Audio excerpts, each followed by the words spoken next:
Thank you. I was doing math in my head on how many people were going to stick around, so it's better than I thought. That's pretty good. Just a couple minutes. I wanted to speak on behalf of Toro, Hector, and Wesco. First of all, we want to thank you for your business and probably most importantly your patience for all of the supply chain issues that I know we've caused you all over the past couple of years. I can promise you it's been a fire drill at our office every day. Every time a truck arrives, we're just hoping it's like Christmas. We're trying to see what's in there that we can put together and get delivered. So please know that we're working on it. We've been involved with the CMAA. We're probably the most junior partner that they have, but I think it was one of the best decisions that we made as an organization. We think there's a lot of value in it.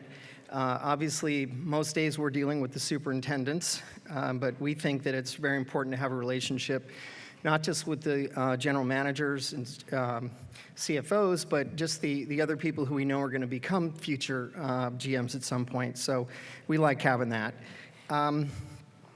So let me introduce Robert Creighton to you, and I'll give you just a quick. I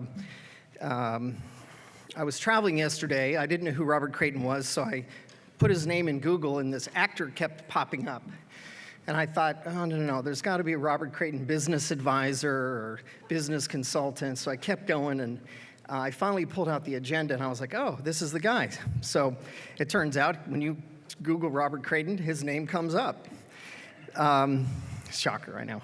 Anyway, so Robert's a veteran of 8 Broadway shows, most recently seen originating the role of the Duke of Weaselton in Disney's Frozen. And if you have any young daughters, I'm sure you've seen your fair share of Frozen. He's the creator and star of Top of the World. It's the James Cagney musical, which won the Florida's Carbonell Award for Best New Work when it premiered at the Florida Stage in West Palm Beach.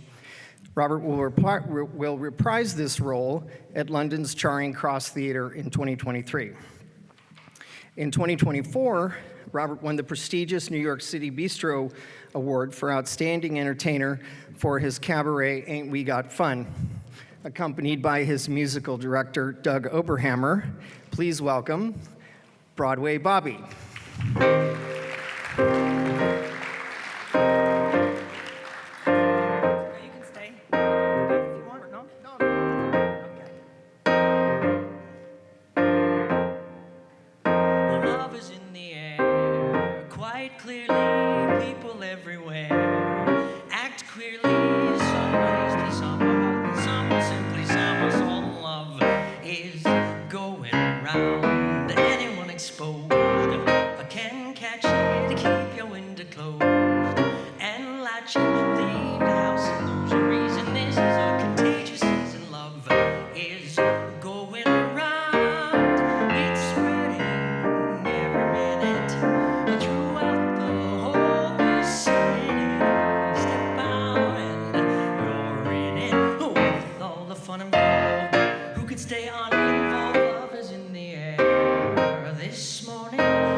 So glad to be here with my buddy Doug, and we're going to do some fun stuff for you. Love is in the air this morning, bachelors beware. Fair warning, my advice to you is gratis. If you want to keep your status, stay home. Don't take a breath, you could catch your death, 'cause love is around. I'm telling you, love is around.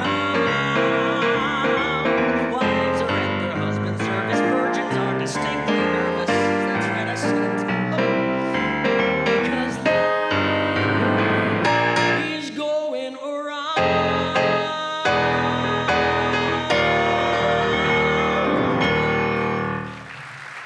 Thank you. Come on.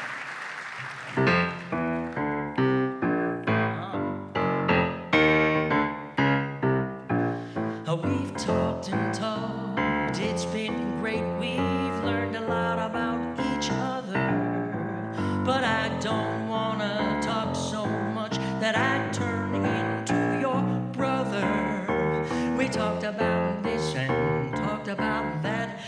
say we almost know each other well. We know each other in every way, except the way that'll ring your bell. I really think, and I've thought for a while, it's time for our first kiss. I pictured it 1,000 times, and believe me, baby, it's not something you wanna miss. Oh, I know, and you know, we'd make a terrific duo. Give us a chance, baby, try some romance. I'm crazy about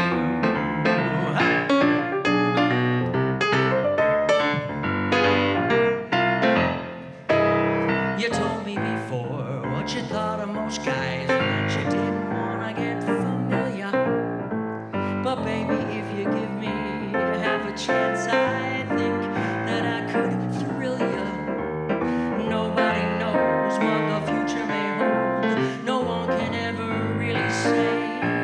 But I know that in the future I'd like to behold you every day.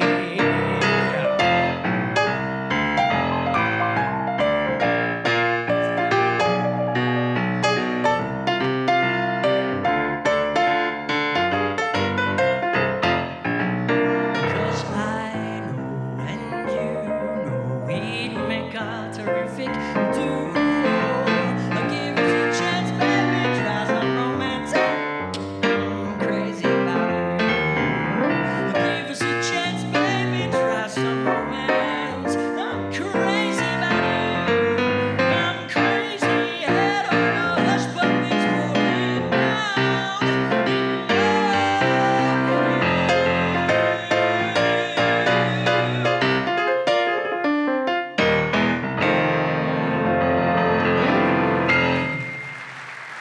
Thank you. This is, I'll tell you right off the bat, a bit of a different venue for me. But I am glad you're here. Glad you stuck around. This is going to be fun. I'm very excited to be at your event. I looked at the lineup of speakers. Impressive. Just to be on the bill with them is kind of an honor. You know, I feel privileged to be here. And I was looking at this conference and thinking about if it were a meal, you're getting, like the education thing was fun to hear that and into the last education of the day. Probably not me.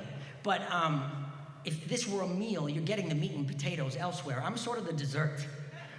I'm looking at this as if I am the blueberry pie of the event, you know? So if there's some food value in there, I mean, there's blueberries in there, right? So you might get some food value there, but that's strictly by accident.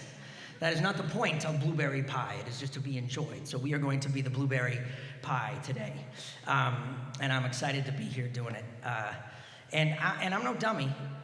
My goal is fun, F-U-N, fun today. If you leave singing a song and tapping your feet, my work here in Marco Island is done. But to guarantee that, I brought along one of the best piano players you'll ever have the privilege of hearing, my good friend Doug Oberhammer.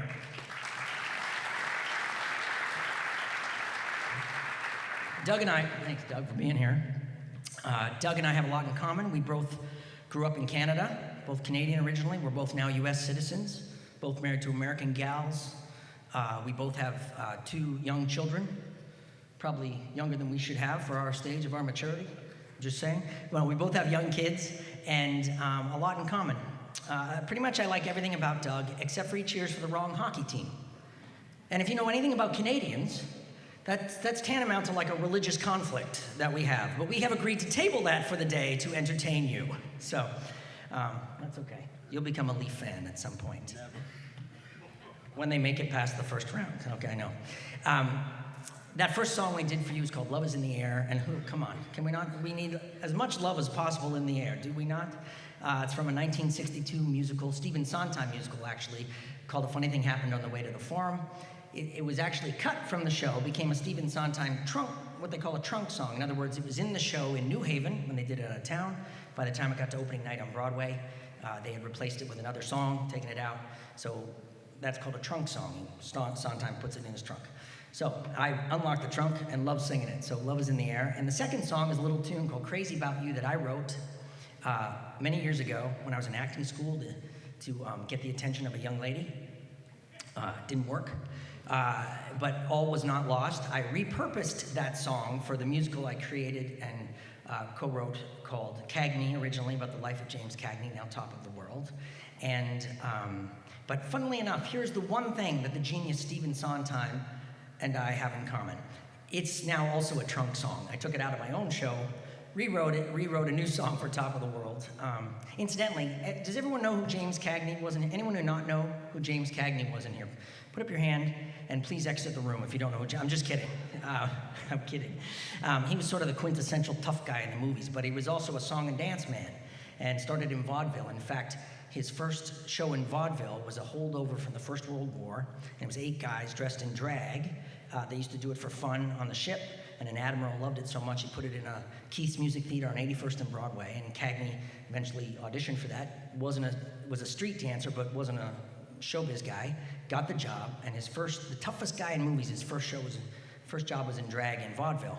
And so in the show, I do this whole not come out number in a dress and a wig and makeup and stuff, and and then his mom comes backstage while he's taking it off, and it's very funny, but it's not attractive at all. And I didn't want to spoil the conference, so I left the dress at home. But that's how it's done in the show. Yeah, the next song, I'll talk more a bit about Cagney later, because for me, that has been the real dream. Started in acting school, and now has come to fruition in some really fun ways, and has really been a dream come true for me. Besides Broadway and TV stuff, that little off-Broadway show that now is going... Anyway, more about that later. The next song I want to intro by telling you just a bit about myself. So I grew up in this small town in rural Ontario, Canada, a town of 5,000. My father was a family doctor there for 57 years. My mother was the nurse in his office. I'm the youngest of 6 kids. My parents had 5 kids in 6 years, and me 4 years later. And growing up, of course, as you might imagine, my siblings all said it was an accident. And at one point, I was trying to make my mom laugh, and I came bursting in the room and said, Mom, all my siblings say I'm an accident. Is that true? And she said, No, darling, you were a bonus. And I thought, thank you, Mom. That just saved me a bundle in therapy bills. But growing up in Canada, in that small town, I had 2 really distinct dreams when I was a kid.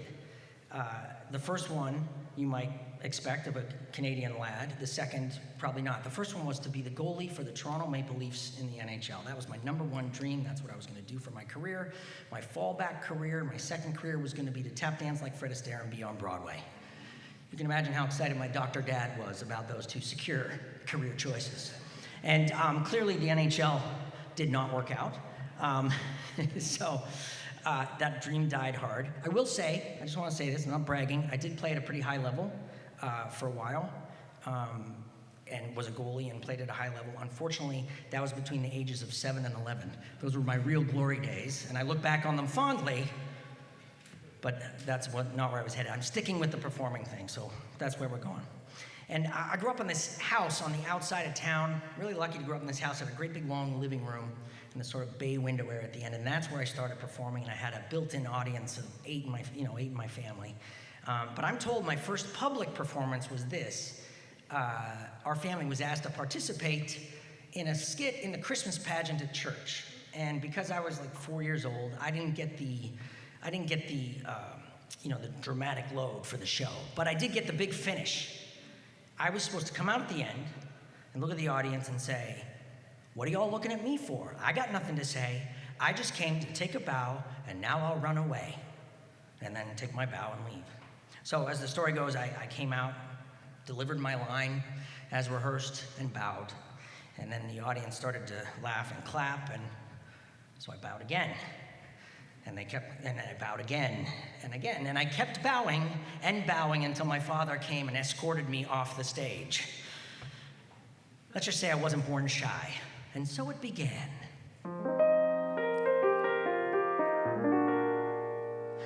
When I was a little lad of maybe 4 or 5, I lived up in a house upon the hill. The living room was big and long and perfect, so I thought, to give my captive audience a thrill. Sister, sister, brother, sister, sister, mom and dad, I'd make them all come in and watch my show. I'll do my steps with hat and cane. I was born to entertain. And now I'll do my favorite songs I know.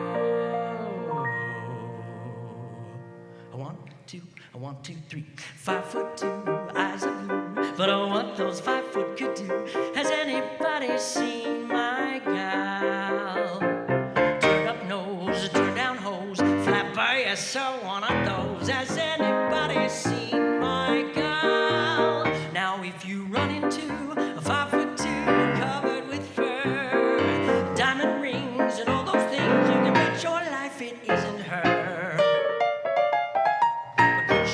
But coochie-coo, a coochie-coo. Has anybody seen my gal? Wait, there's more. Ain't she sweet? See you walking down the street. Now I ask you very confidentially, ain't she sweet? Ain't she nice? Look her over once or twice. Now I ask you very confidentially, ain't she nice? Just cast an eye in her direction. Oh me, oh my, ain't she perfection? This one I did.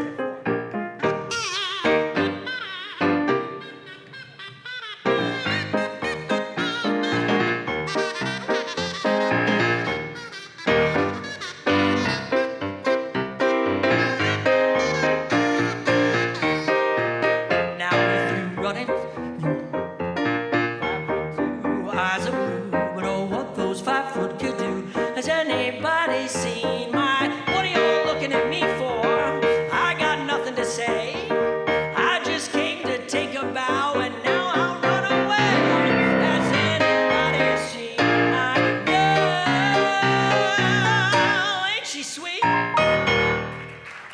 Woo. Thanks, Doug.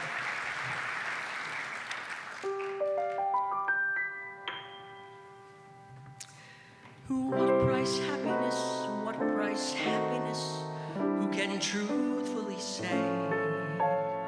But for every share with tears we've paid. Love is happiness. I've had happiness, but it ended one day.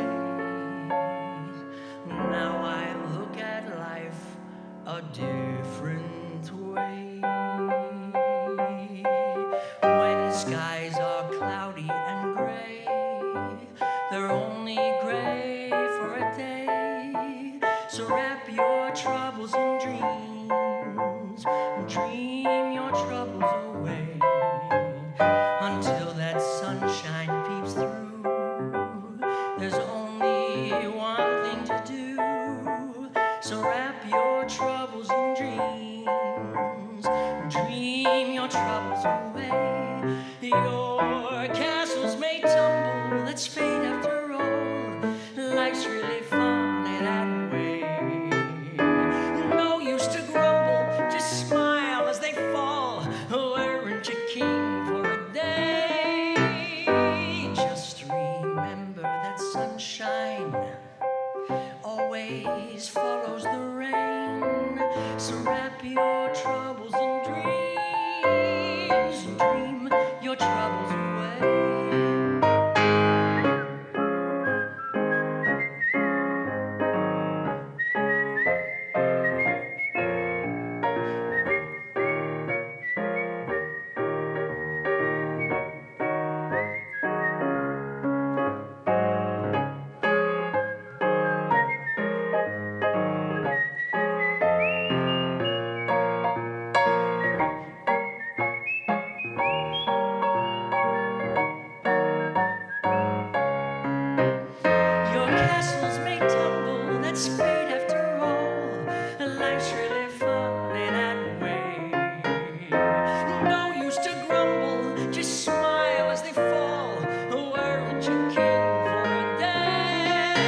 You know, you're going to get one of these. I brought one for everyone. I made a CD about 10 years ago called Ain't We Got Fun.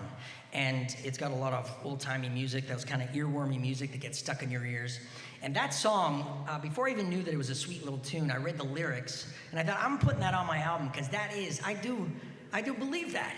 The sunshine does follow the rain, and wrap your troubles in dreams. And it kind of goes along with my two core mottos that I think about and that I try and instill in RJ and Samantha, my 8 and 10-year-olds. And the first one is good things happen.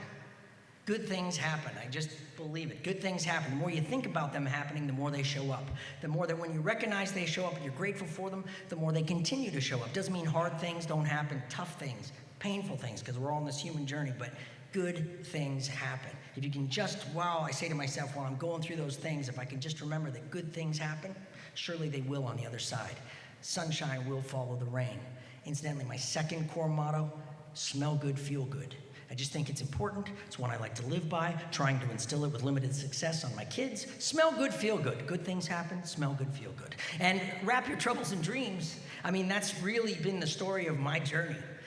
Because when you're in a business where it's 90% rejection, you have to understand that troubles are going to come, and you keep your eye on the dream. And I know how grateful I'm so grateful I get to do what I do for a living, because 99% of the people I went through school with are not doing it now. Not because they had the same talent, they had the same dream, but when the troubles and obstacles came, they took their eye off the dream and got distracted. And I have tried to teach myself to keep your eye on the dream and just make those troubles and those obstacles that come part of the journey. Keep your eye on the dream, wrap your troubles in the dream, and then it just all becomes one. It's like if your F&B manager quits before a holiday weekend, or something dramatic like that happens. What's your vision? What's your goal? What's your dream? You just wrap the... I just wanted to say F&B manager because I knew that was lingo that you would get. That's all. I don't even know. Is that food? I think that's food and beverage, right? Food and beverage? Okay, good. Phew, there's the educational part. That's a blueberry.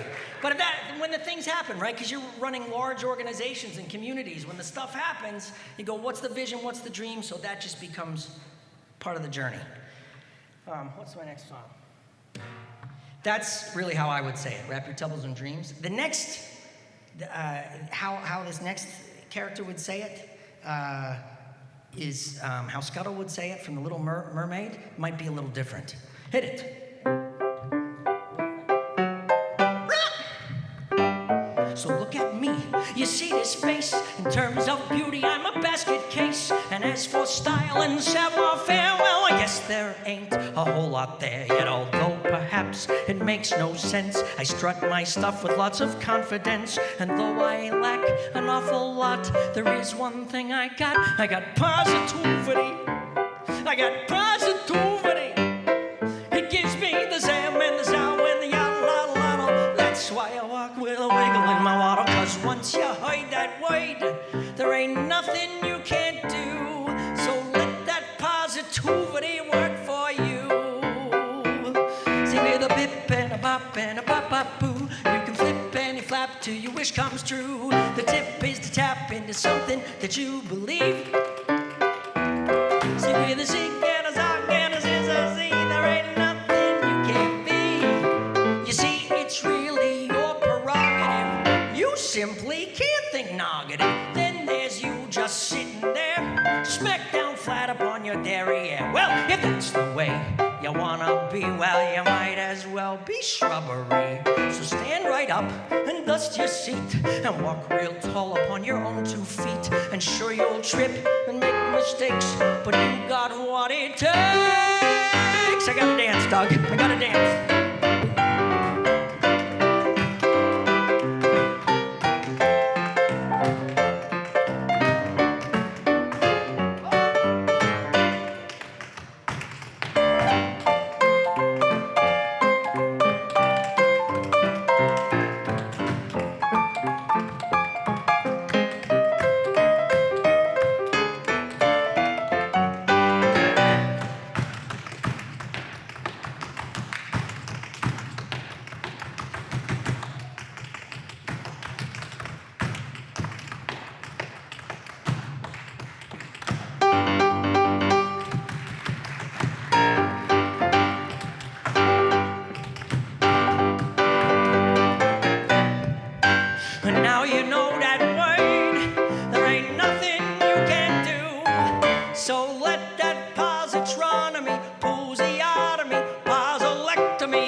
Thank you.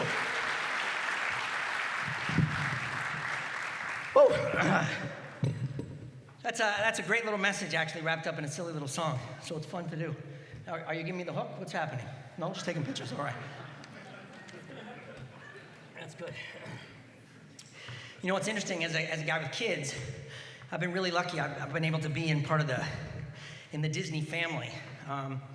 And I'm very grateful for that. A lot of their musicals that they've taken from films to, I didn't get my full workout in because we started early, so I'm a little out of breath. I'm not gonna lie to you. That buffet breakfast, huh? But a lot of their shows that they've taken from the movies to the stage, I've been very fortunate along the way over the last couple decades to be in those developmental processes with the processes. We say process in Canada, don't we? Processes with the creative teams. And on Broadway, I've done 3 of their productions on Broadway. If you have kids in your life, you might know some of them. Let's do a little test. Now, righty, what do we have here? Geez, it's a lion. Run, Pumbaa, move it. Anyone? Timon, right? Timon, yeah. How about this? Les poissons, hi, hi, hi. Oh. Yeah, and who's the character? Chef Louis. Close. Beauty and the Beast. I like your effort though with the Disney effort. That's good. I'll let you off the hook for the last one. The gentleman from Toro who so kindly introduced me called my character the Duke of Weaseltown in Frozen. I did originate that role on Broadway, the workshop out of town. It's the Duke of Weselton, not Weaseltown, Weselton. And that's what he says every time someone says Weaseltown. He says Weselton. Your Majesty, as your most profitable trading partner, it's about time we met face to face. Lucky me, what a wonderful face you have. Don't get me started, okay? I'll do that all day. We're not doing that. Thank you. But the Duke of Weselton, and that was fun. As my kids were, I think, that started 5 years ago, that process, and my kids were old enough to sort of know that was happening, that Daddy was in a Disney show, you know? And it's interesting, I've noticed about myself, because I'm talking about my dream today and some of my parts of my journey towards being able to live my dream. And, you know, early on, I was lucky. I had the parent jackpot. I had supportive parents who eventually told me, you know, you can do this. I wasn't going to tell the story. I'll tell. I was on the way home from a hockey tournament, 11 years old, silver stick tournament. That probably doesn't mean anything down here. Had the MVP trophy in my lap, and I remember my dad and I having a very serious conversation because I had conflicts with musical things and hockey things. And he said, "Son, I know you love the game, but you're not going to the NHL." And I was like, "Really, Dad?" He said, "You're a great singer. You should keep doing it." And so that was good. I appreciated that in the end of the day, and he was very supportive. But I realized early when I got into chasing my dream, a lot of why I was doing it was to make my parents proud, right? They'd been so supportive, and I wanted to make them proud, make my dad proud, my mom proud. And I've noticed with kids that my dream, well, not really dream, the dream is still burning. The accomplishments that are ahead of, and stuff like that are still there, but the motivations have shifted. And now it's about making my kids proud, right? And modeling for them that good things happen, and modeling for them how to pursue your passions. And I just, it's been an interesting shift for me as a parent to notice that. The dream's still there, but the motivation for doing it so I can support their dreams is really what has happened. I'm sure many of you experienced the same thing.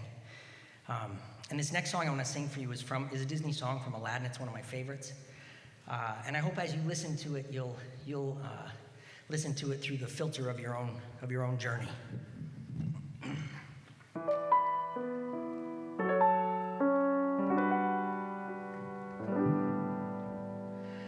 Proud of your boy, I'll make you proud of your boy. Believe me, bad as I've been, you're in for a pleasant surprise. I've wasted time, I wasted me. So say I'm slow for my age, a late bloomer, okay. I agree that I've been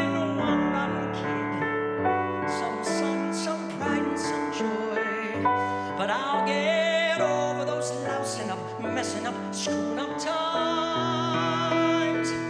You'll see more, now comes a better part. I'm gonna make good across my stupid heart. Make good and finally make you proud of your boy.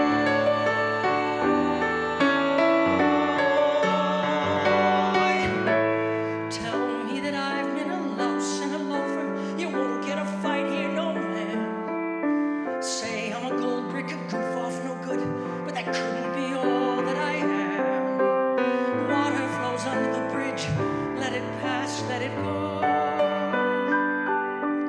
There's no good reason that you should believe me, not yet. I know that someday and soon I'll make you proud of your boy. So don't look back, 'cause that kid that you knew isn't there anymore. And Mom, those dreams that you had for me, I'll make them come true. Just you wait and see. Mom, I will try hard to make you proud of your boy.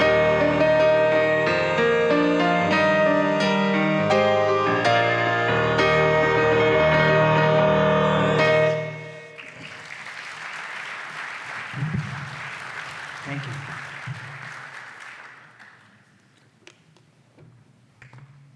I have to tell you something. I love being in this particular part of the country. It's like one of my happy places, and I'll tell you why. For the last 36 years, I have gone on a father-son golf trip. Okay, 36 years. I started when I was 3, Doug. Just kidding. 36 years since I was in high school, and started off with just myself and my dad, my best friend, his dad. Eventually it was my brother and I and my dad, and because he started golfing later. I started as a kid with my dad in our little 9-hole course in our town. Played 45 holes a day in the summer. Just loved it. We started by going to Myrtle Beach for like a decade, and we loved that. We'd drive down from Canada and go there, and then we tried a couple other places. And then, about 20 plus years ago, we started going to Eagle Creek, right around the corner from here in South Naples. If the Eagle Creek person who runs that club is here, I'd love to meet you, because that has become an especially happy place for me. I just love that joint. And excuse me for calling it a joint. And we played reciprocally at so many courses around there. I could name a dozen courses that I love in that area over the last 20 plus years. The last time we were there was 2019. 2020, of course, got screwed up by COVID and the Canadian border, where my family comes down from. And then 2021, my dad was not up to going. And then this past March, my dad passed away at the age of 88. So we're going the last week of October, but he won't be there this time for the first time. And I don't say that to bring down the room. It shouldn't. He was an incredible guy, 57 years, impacted so many people as a family doctor, just left a positive mark. In my town, they named a street after him a month ago. Had nothing to do with my family or anything. There was a committee and Anyway, he just really was an amazing guy. And I tell you that because I want to tell a story. So in March, about a year and a half ago, I moved up to Buffalo, okay? Yes, come on, Buffalo. I'm converted to the Bills. I can't believe it. Never be a Sabres fan, but the Bills, I'm converted. And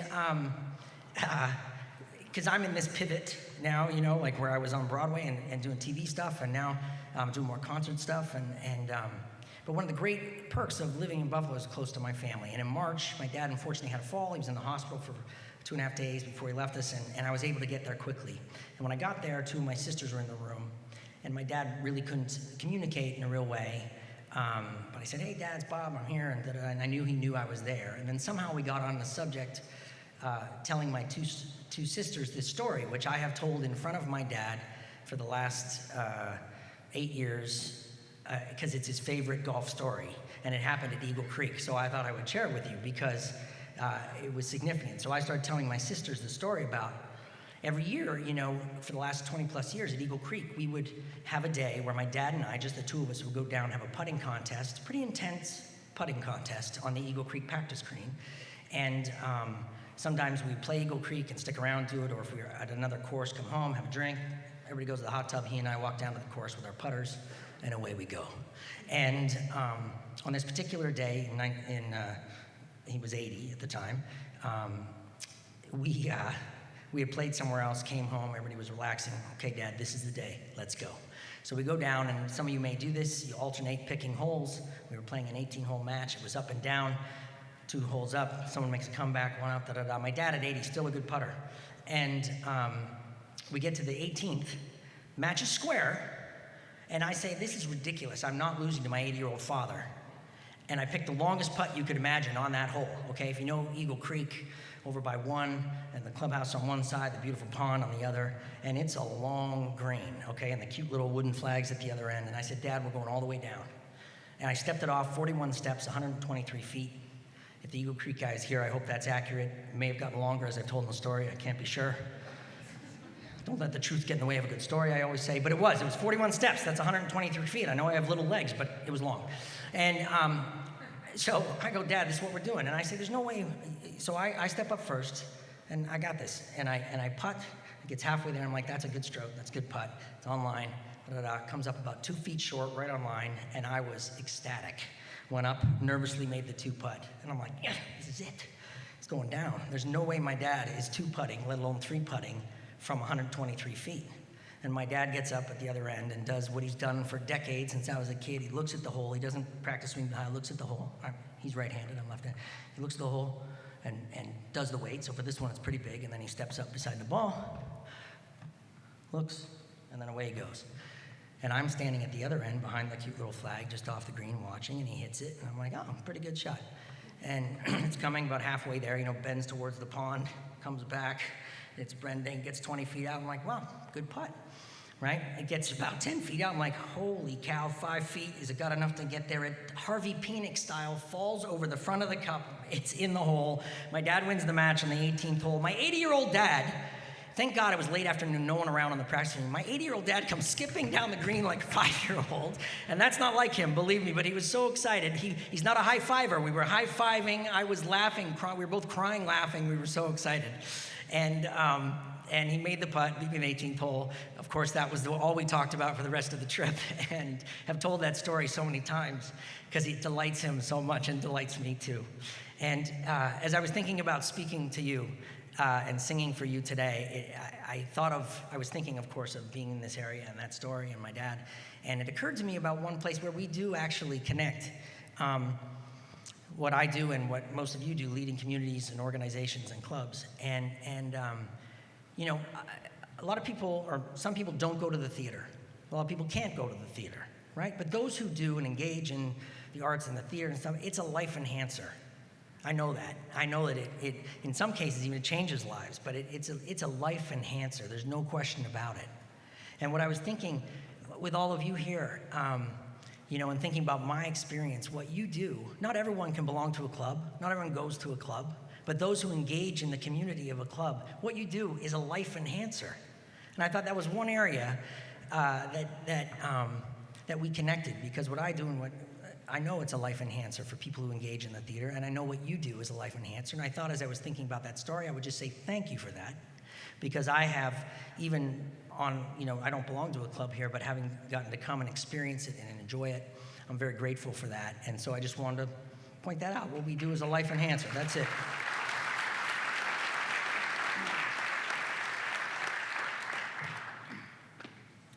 Really, that has nothing to do with my next song. Other than the next song is one of my son's favorites, who I sang it on demand for about 1.5 years of his young life. So it's one of my favorites too, so I'll sing it for you now.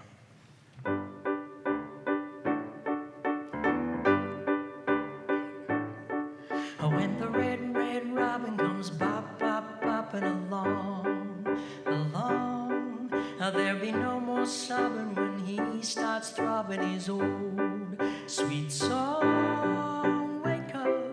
Wake up, you sleepyhead, get up, get out of bed, cheer up, the sun is red, live, love, laugh and be happy. What if I've been blue? Now I'm walking through fields with flowers. Rain may glisten, but still I'll listen for hours and hours. I'm just a kid again, doing what I did again, singing my song. When the red, red robin comes bop, bop, bopping along.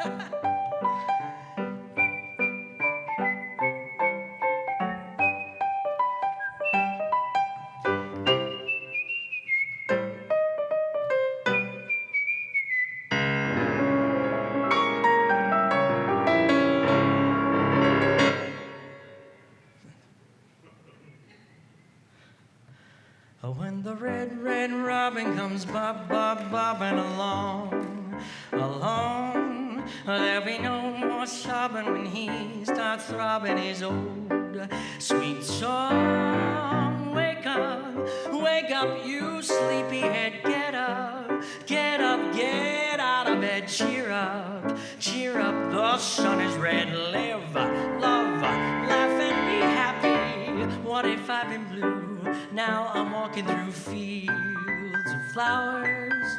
Rain may glisten, but still I'll listen for hours and hours. I'm just a kid again, doing what I did again, singing my song. When the red robin comes bopping along. When the red robin comes bopping along. When the red robin comes bopping along.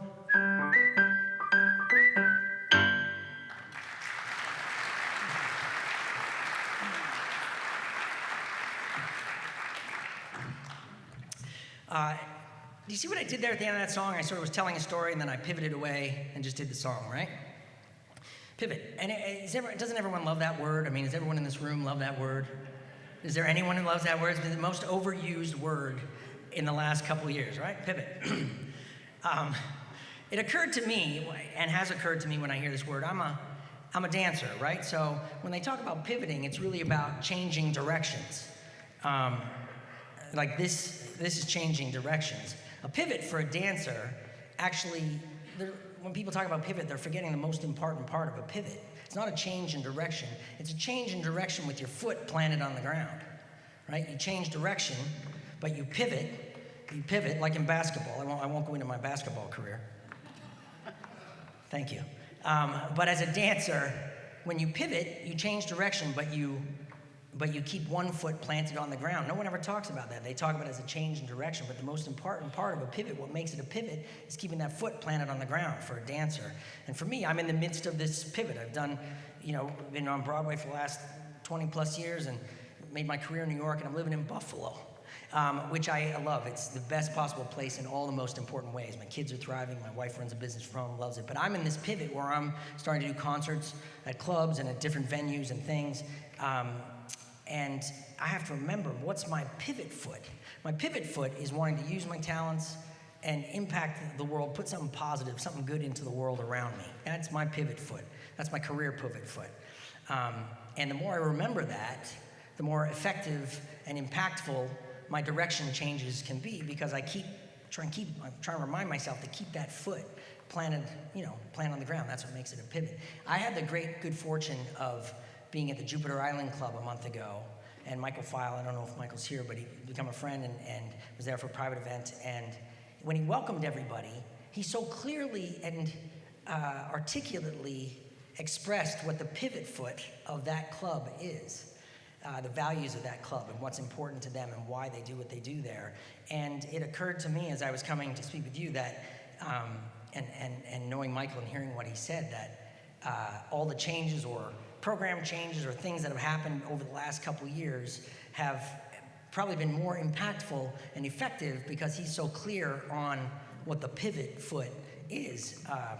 So that was just something for me I thought I would share because it was a thought that came into my head. And for you, whatever your club and your thing is, I just thought I could try to remind myself about the pivot foot, and I thought I would share that with you. Now, I was going for blueberries there. I'll admit it. I was going for some food value there, okay? That was my attempt at food value. That's enough of that out of me. Let's move on, shall we? A lot of people ask me, what's the most fun role you've played on Broadway? And that's a tough question for me to answer because I'm a character guy, and I get to do a lot of fun roles. A lot of, wacky costumes and accents, and the one before Frozen was The Mystery of Edwin Drood. I played Durdles, the drunk grave keeper with the pot belly and blacked out teeth, and he talked like this. He had no sense of people's personal space. What's that you say, Bill? I was very friendly, but he talked to everyone very close. It was a lot of fun. So that's, so I've been a character guy. Actually, early on in New York, when I was coming out of school, people were like, well, you should you should really go for being a leading man and a romantic leading man guy, the matinee idol romantic leading man guy. And I said, yeah, I would, but for me personally, I found the tall, dark, handsome thing really hard to maintain. So I made a conscious choice to play sort of shorter, chubbier sidekick guys. That was a conscious choice I made early in my career, and it's really worked out well. So, but if I had to answer the question, one of the most fun times I've had on Broadway was in the last revival of Anything Goes, starring Joel Grey, the legend Joel Grey, Oscar Tony winner Joel Grey, and Sutton Foster, 3-time Tony winner Sutton Foster. And I left playing Amos in Chicago, in the musical Chicago in New York, to play the purser, which was a fun part, but also to stand by for Joel Grey in the role of Moonface Martin. And it was so much, I got to go on for Moonface a lot. At one point, he broke his foot. It wasn't me. But he hurt his foot, and I was on for 6.5 weeks opposite Sutton Foster just after she won the Tony in that role. And I thought to myself, this is living. It was a dream come true, and that's probably the most fun I've had, playing opposite Sutton Foster. And when I would listen to her sing one of her songs, before that, I was preset in this ship's funnel. And when the ship funnel would roll out on stage, when it was Joel Grey, it was great, because when it was Joel Grey, the ship funnel would roll out at the end of her song, and he would stand up, and the crowd would go nuts. Like, Joel Grey, Oscar winner, Tony winner, woo, that's why we're here. And when I was preset in the funnel, I would roll out, and I would stand up, and they'd go, oh, okay, who's that? What do you got? What do you got for me? It was the best under-promise, over-deliver opportunity in the history of stage, because they were expecting Joel Grey, and they got, oh, hi, how are you? But it was great. I knew halfway through the first scene that I had him, which actually made it even more fun to do, because they didn't know who I was, and then they were like, oh, okay, we're going to be okay. So I thought I'd like to do one of Moonface Martin, who was Public Enemy number 13, and he was never happy about that. I thought I would like to do a song from Anything Goes, Moonface Martin.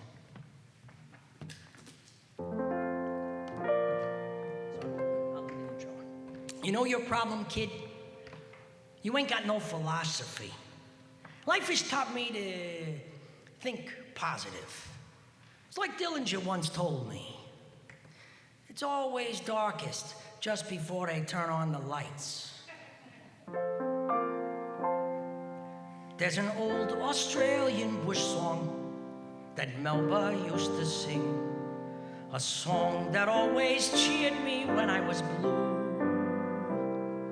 Even Melba said this bush song was a hell of a song to sing. So be quiet whilst I render it for you.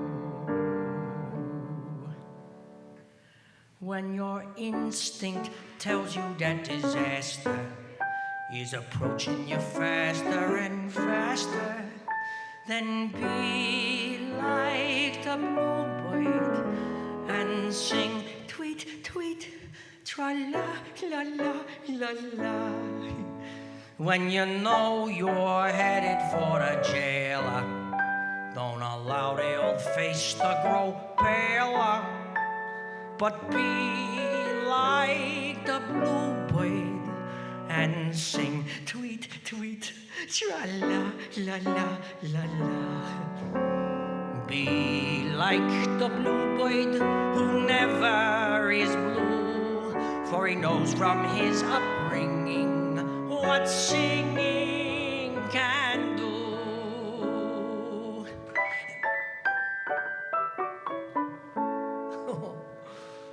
And though by other birdies in the boughs he may be told that his efforts are perfectly lousy, he sings on and on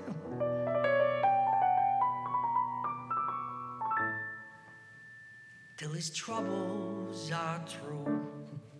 Tweet, tweet, tra-la-la-la-la-la.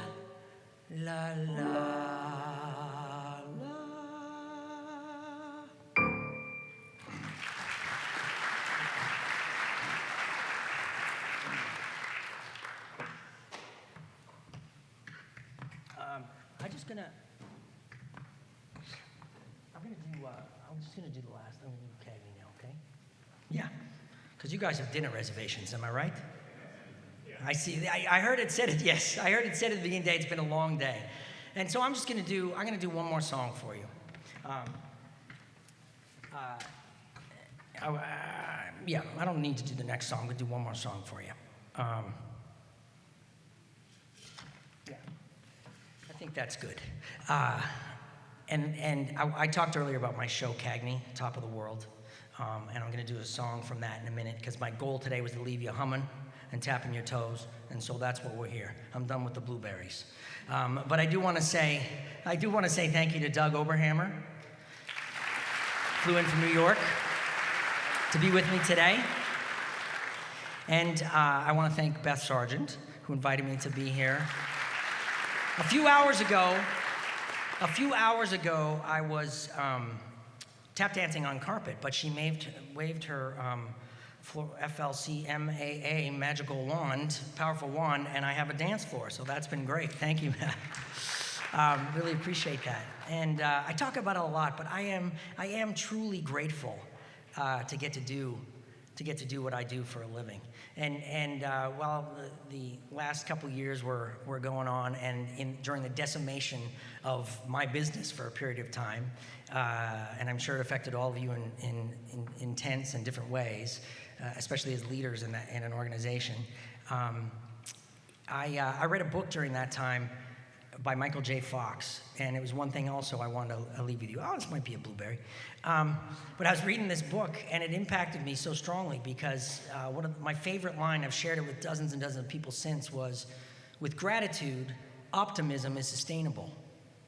And I thought that is, yes. Sunshine falls, rain, good things happen, I believe that, but the core of what I believe is with gratitude, optimism is sustainable. So even no matter what you're going through, if you find things to be grateful for, you can stay optimistic. And in a business where it's 90% rejection, that's how I've had to go through it. And I believe that with gratitude, optimism is sustainable. So just thought I would share that. And I'm very grateful to be here. So I'm optimistic that it's a good night, and I hope I see you again. The last song I want to do is from Cagney, Top of the World. And this was a show that was an idea that started in acting school for me. I had a teacher who said to me, "You look like James Cagney." For those of you who don't know James Cagney, when you look him up and do your homework, you'll see I look a bit like James Cagney, and I'm built like him, built like a fire hydrant, kind of like he was. And when I went to acting school, I didn't start tap dancing until I was 20 years old, but I was very passionate about it. I went to 2 classes. If you have any kids, I'll tell you this. I went to 2 classes in my little town when I was 7, and I was the only guy in the class. And after the second class, I said to my mom, I don't want the guys on my hockey team to find out that I want to dance, but I loved dancing. And if I could go back and say to my 7-year-old self, I'd be like, screw that. Dance all you want, man. And my son, who's a great little hockey player, is also a tap dancer. So there you go, and he's 10. But it was a dream that started in acting school to create this show about James Cagney, because he really did live his life in a way that warranted a show. I got obsessed with his movies, and then I started learning about his life, and saw how he stuck up for the little guy around him, and how he was one of the founding members of the Screen Actors Guild, and really made life different for all the actors around him. And I wanted to do a musical about his life. It's been a long process, but it was a dream of mine. And we started in West Palm Beach in 2009, and then we were in Vero Beach at Riverside Theater, which was amazing, in Canada. And then I got very busy on Broadway for about 5 years. And then in New York, we finally did a little tiny production, and we got a commercial producer, and we ran 15 months in New York, had a big off-Broadway hit. And now, next year at the Charing Cross Theater in London, Doug and I were in London. He's my musical director for Top of the World. And we're going to be in London, if you're visiting, starting in the spring next year, throughout the summer, and taking my family there for the summer. It's very exciting. But it was totally a dream come true. And there's no better, the bulk of that musical is original music, but we do George M. Cohan songs. And is there anything better than a George M. Cohan song to get you humming a tune and tapping your toes? So thank you for having me today, and I'd like to finish with a little George M. Cohan medley.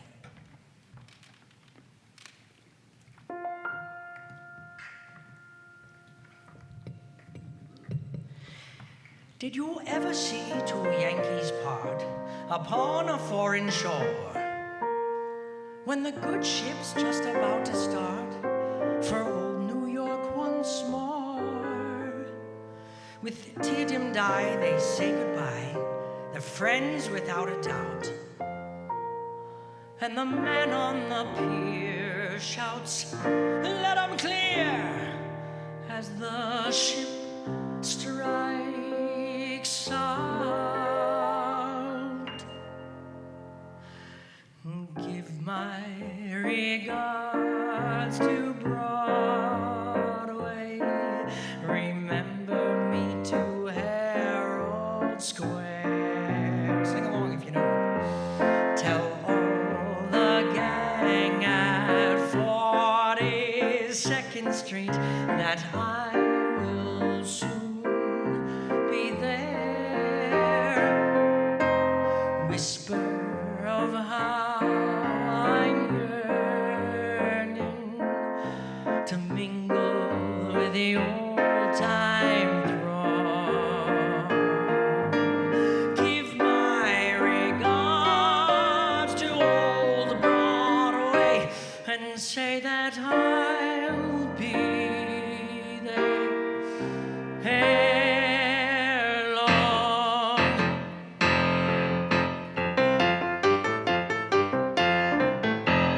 I'm the kid that's all the candy. I'm a Yankee Doodle dandy. I'm glad I am. So's Uncle Sam.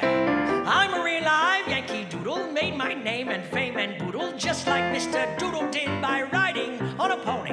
I love to listen to the Dixie strain. I long to see the girl I left behind me. That ain't no Josh. She's a Yankee, my gosh. Oh, say, can you see that anything about a Yankee that's a phony? Hup! I'm a Yankee Doodle dandy, a Yankee Doodle do or die. A real live nephew of my Uncle Sam's, born on the 4th of July. I've got a Yankee Doodle sweetheart, she's my Yankee Doodle joy. The Yankee Doodle came to London just to ride a pony. I am that Yankee Doodle boy.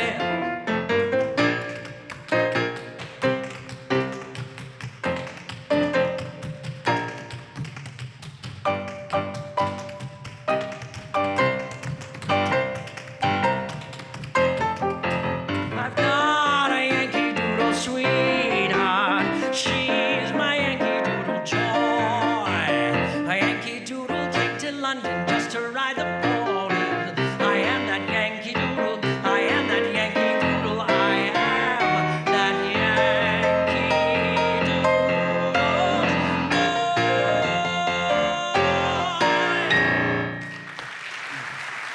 Thank you. Thanks so much for having me. It's been a real delight. Have a great rest of the conference. Thank you. Thank you, Doug.